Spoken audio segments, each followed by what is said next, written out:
It's time to get inside the Giants Huddle. Let's go! On Giants.com. I like it. And the Giants mobile app. Boom, give me some juice. Part of the Giants Podcast Network. Let's roll. Welcome to another edition of the Giants Huddle Podcast, brought to you by Citizens, the official bank of the New York Football Giants. John Schmeelk and Matt Citak. The Giants have their initial 53-man roster. Keep in mind, by the time this is up even or shortly thereafter, the Giants might have some waiver claims and some of these names might change. But we know who the initial 53 players are, Matt, and we did our predictions on Big Blue Kickoff Live on Monday. For a more detailed analysis, Datino and I are on Big Blue Kickoff Live Wednesday live at 12:30, or just check out the archive on your favorite podcast platform. So not a ton of surprises here. We'll kind of rapid fire through this in about 15, 20 minutes, position group by position group. I think we got a lot of this right. We got a couple players wrong. We'll talk about that. So as we suspected, Matt, and I'll go through these three groups quickly because I think this is exactly what we thought it was going to be. Quarterbacks, they kept all three in Daniel Jones, Tommy DeVito, Drew Lock. They kept the three running backs we all expected in Eric Gray, Devin Singletary, and Tyrone Tracy Jr. Then at tight end, they kept the three guys we thought were shoo-ins for the roster, Daniel Bellinger, Theo Johnson, and Chris Manhertz, but no one else was able to get in and onto the roster at either running back or tight end. Yeah, I would say the only thing that maybe, I guess, was a little bit of a surprise was we both thought Jakob Johnson had a decent chance to make the roster. Yeah, he was like my last guy on offense. Yeah, as that fullback, tight end, sort of hybrid position, but, he was part of Tuesday's cuts. So, yeah, I mean, the 9 guys from those 3 position groups you just talked about are exactly who we expected to make the final roster. Yeah, initial roster. Yeah, and we'll see, what these other players from these positions at running back, like maybe a Dante Miller, maybe he'll be able to sneak onto the practice squad. Guys like that at tight end. I wouldn't be surprised if they try to get Jack Stoll onto the practice squad as well as someone they brought in this offseason. He's a two-way player. He can block, and he can also catch. We'll see about Lawrence Cager. He obviously has the hamstring injury. If they can figure out a way to eventually bring him back after being, I think he was waived injured, technically, correct? Yep. So can they figure out a way to bring him back the same way they waived injured, Ryder Anderson, who's been in the building, by the way, rehabbing. So we'll see if they can figure out a way to get those guys back in the mix later down the road. Yeah, it's important to keep in mind, there's some fans out there that are upset to see some of these guys get released yesterday, but just because they got released yesterday doesn't mean they're not going to be part of this team. The Giants have 16 practice squad spots to fill, and I'm assuming a lot of those spots, or a good number of them, will go to guys that were here for all of training camp, we're here for the preseason, familiar with the systems. So just because someone got released yesterday doesn't mean that's the last time we'll see them. Correct. By the way, just so people understand, the other players that were waived injured prior to the cut to 53, Mario Goodrich, who picked up that hamstring injury in the final preseason game, Jalen Mayfield, who hurt himself in an Ovi Ogufo.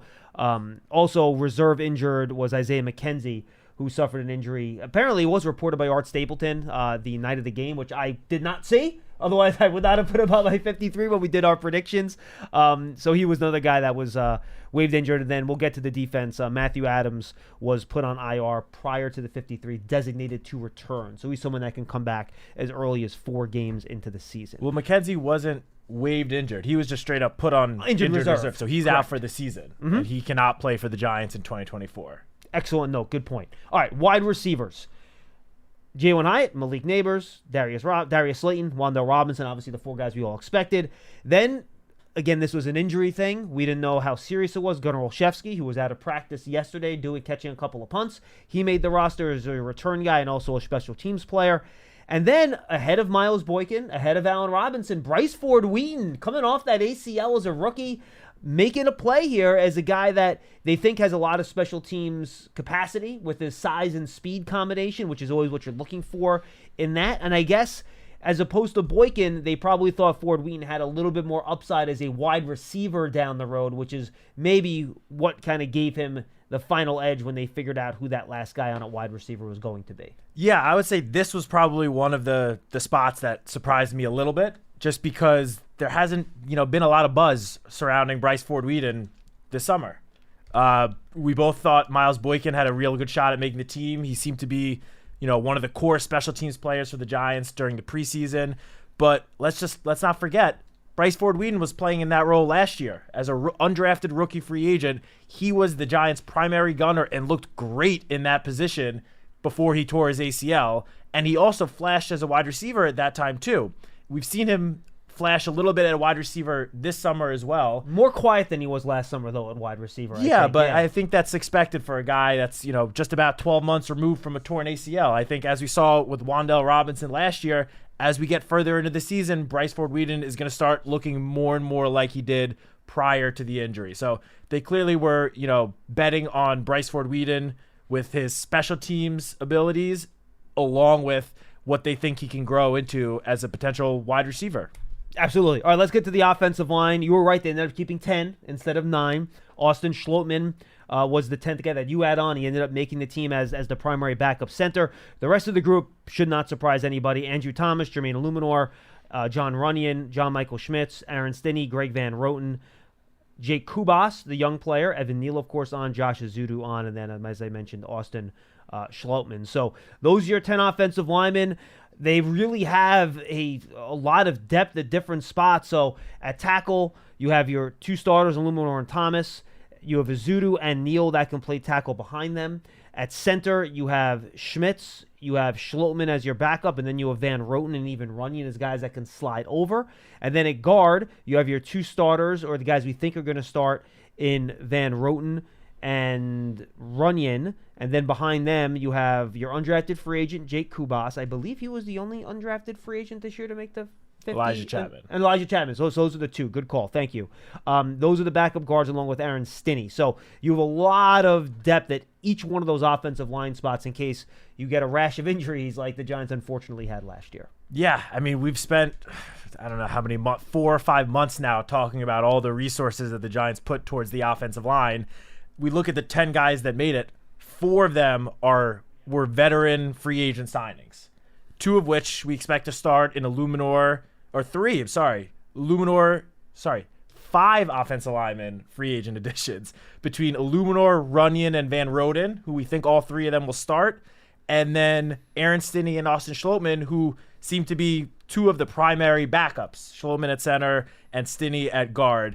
So based on what happened last year with the offensive line, clearly, as we've spoken about at length, improving both the starting and the depth up front was perhaps the biggest priority for the Giants this offseason. I think they accomplished that, looking at the 10 guys that made the team.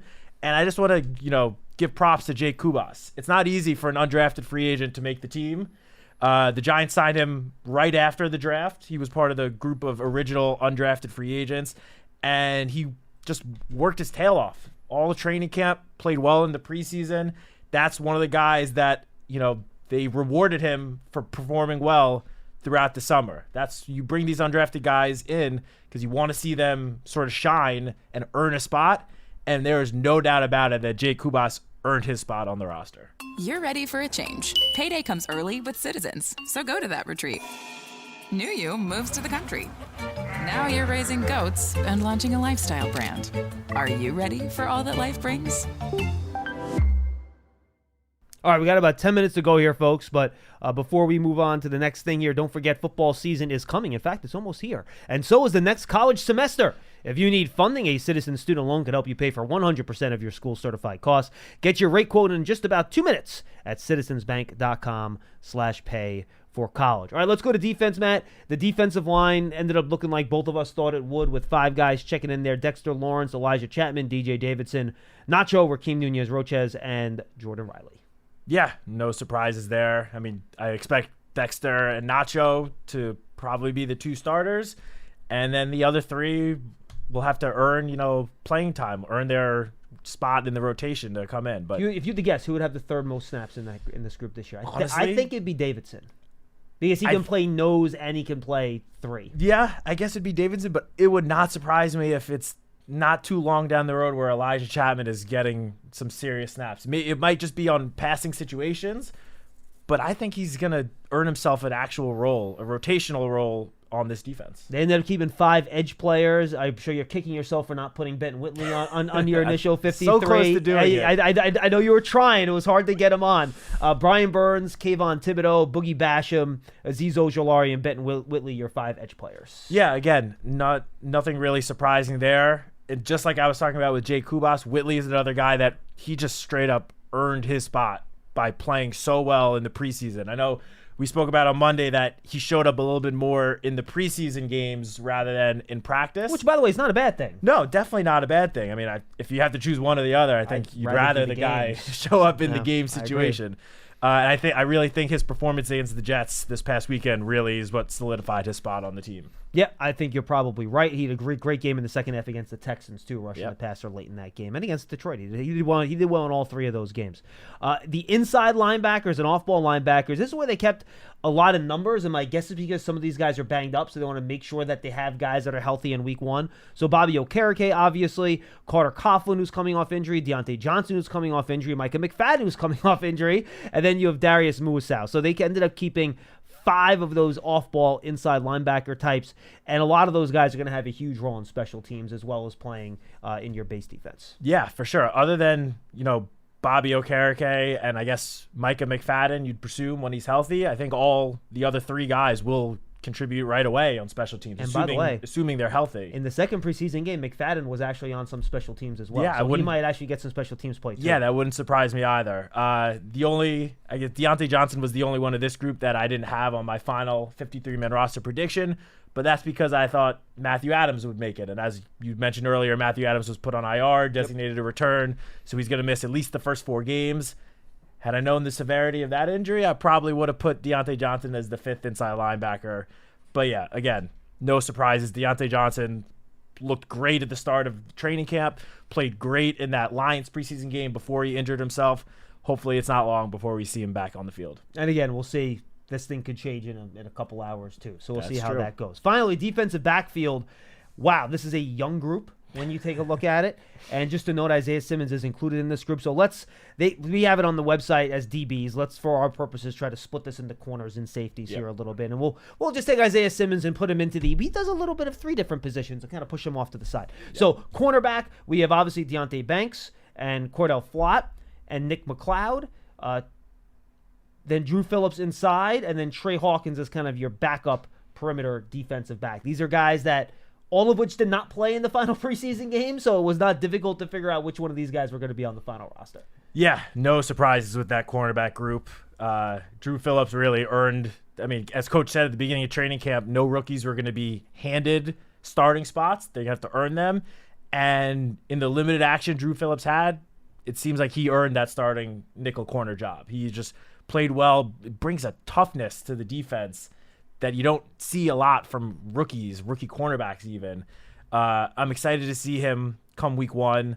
But yeah, when it comes to the outside corners, really no surprise there. Deonte Banks is going to be the number 1 corner. And I guess we'll somewhat see about the second outside corner spot. I think it depends on Cordell Flott's, where he is on his recovery from the injury. You would think it's between him and McLeod fighting for that second, that CB2 spot. I just hope we get a healthy Flott this week. And I think Coach said he was returning to practice. He's going to start doing a little bit more. Yep. Yeah. Mm-hmm. I just want to see these guys fully healthy for week 1 just so we can see what they can, really do. You love turf. You're good at it. So you start a turf biz. Business grows, your savings grow. Become the most celebrated name in turf. Are you ready for all that life brings?